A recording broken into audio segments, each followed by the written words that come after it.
beyond upsetting their players and making them feel frustrated. And the part that I find so frustrating about all this, Laura, is think about the way we talk about the Cowboys. They are a banner franchise. So the team we probably talk about the most here on ESPN. The teams who trade away young superstar defenders are frankly not the highlights of the NFL. It's the Jets trading away Jamal Adams, the Jags trading away Jalen Ramsey, the Raiders trading away Khalil Mack. Some of the least successful franchises in football are the teams trading those guys away.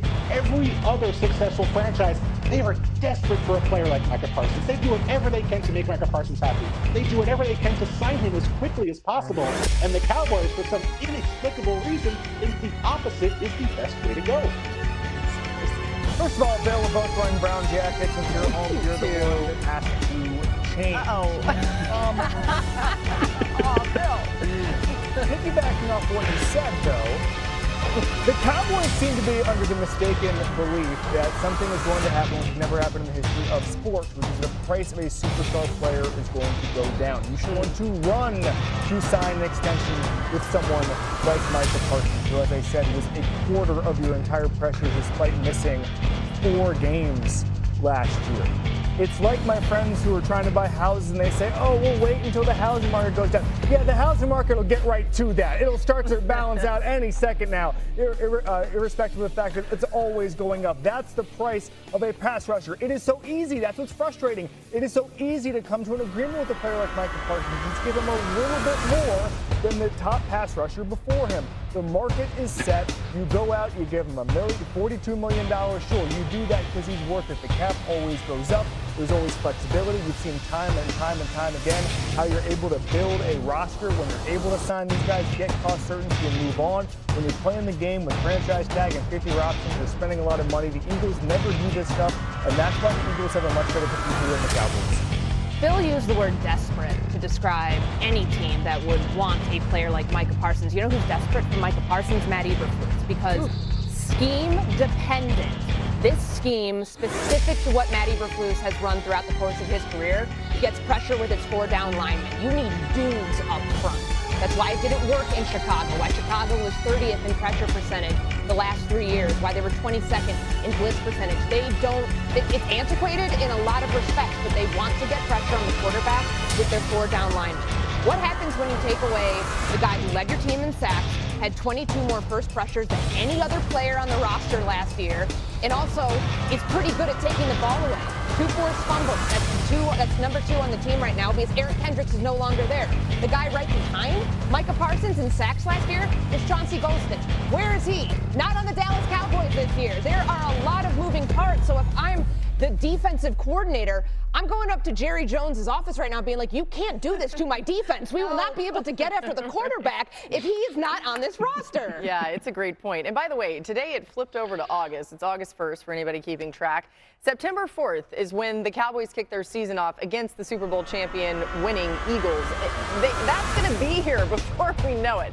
All right, we're going to table this and get to more drama. That's in Washington as Terry McLaurin officially requested a trade. We thought this would be the lead of our show, and then Micah Parsons said, I'm going to take care of that. We're going to welcome in John Keim, our Commanders reporter. John, what more can you tell us about everything going on with Terry McLaurin and the team? All right, Laura, there's 4 things I think that are important to know here. 1, they're not going to trade him. He came out with the trade request yesterday. They have no intention of trading him. I've heard that a number of times over the last few months. They're not going to trade him. Heard it again yesterday before he made this announcement and heard it again today. They're not going to trade him. They feel like they can contend for the Super Bowl. Losing Terry McLaurin does not help that quest. They view this as another bargaining chip for Terry McLaurin's side. A couple weeks ago, he expressed frustration at a press conference. Then he held out. Then he held in. All along, no movement, so this is the latest development. Number 2 is age. It's always been the sticking point for the Commanders. McLaurin turns 30 next month. When the extension would start, he'd be 31. They don't want to pay a 31, 32, 33-year-old receiver big money. They're a heavily analytics-based group. The analytics show that receivers start to decline. McLaurin, of course, would counter and say, this is only his 7th year in the NFL. He doesn't have the same wear and tear on his legs as others at his age. The third thing is DK Metcalf's deal. That's the sticking point for McLaurin. Metcalf received a $32.5 million per year deal from the Steelers.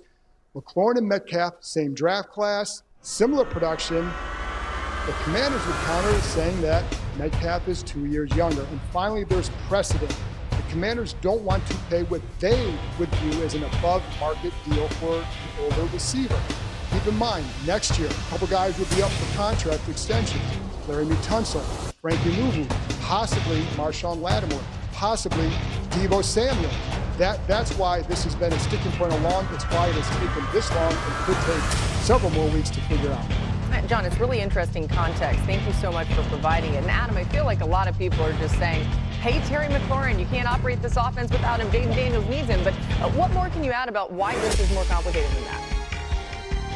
Well, John hit on the value, and it's all about that, where Terry McLaurin believes that he has outperformed DK Metcalf, who was in his draft class, and teams always pay a premium for when they trade for a player like the Pittsburgh Steelers did, but DK Metcalf got an average of $33 million per year. The Washington Commanders believe that they really want to keep Terry McLaurin, but they have a different idea of his value. They look at other deals. Mike Evans, $24 million. Cortland Sutton, $24 million. They look at some of those deals and say, well, that's comparable in some ways too. And so there is the rub, because Terry McLaurin's been so good for so long on and off the field. He's been a model for that organization. The prices of wide receiver have risen over the last year, and that's why he believes he's worth at least what DK Metcalf has gotten from Washington. And right now, the two sides remain in a stalemate. But I will say this, Laura, it's August 1st. We have Terry McLaurin issuing a trade request from the Washington Commanders. We have Micah Parsons issuing a trade request from the Dallas Cowboys. We have Trey Hendrickson disgruntled in Cincinnati, ending his holdout this week but still not practicing. The season hasn't begun. We've just gotten to August. The NFL produces drama in ways that very, very few sports and people can. There's just nothing quite like it. Why it's all right.